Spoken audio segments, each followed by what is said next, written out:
संतश्रेष्ठ ज्ञानेश्वर माऊली पालखीचे कोल्हापूर जिल्ह्यात आगमन. धर्मपुरी येथे तोफांच्या सलामीत स्वागत. एकच चैतन्य एकच ब्रह्म भरून राहिले आहे हे सिद्ध करण्यासाठी ज्ञानोबांनी रेड्याला वेदघोष करायला सांगितले. रेड्यामुखी वेद बोलविला, गर्वत बीजांचा हरविला, शांतिरूपे प्रकटला ज्ञानोबा माझा. या ज्ञानोबांवर सर्व संतांनी आणि महाराष्ट्राने खूप प्रेम केलं. संत श्रेष्ठ ज्ञानेश्वर माऊली यांचा महिमा अगाध.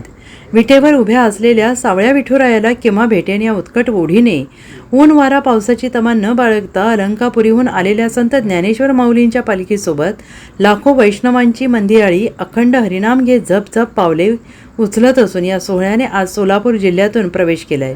सोलापूर जिल्ह्याच्या सीमेवर धर्मपुरी येथे तोफांच्या सलामीत सोहळ्याचे स्वागत करण्यात आले.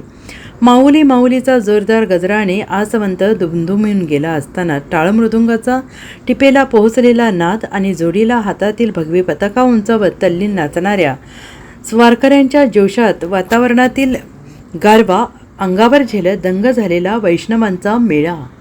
Bureau report, SBN Marathi, Solapur.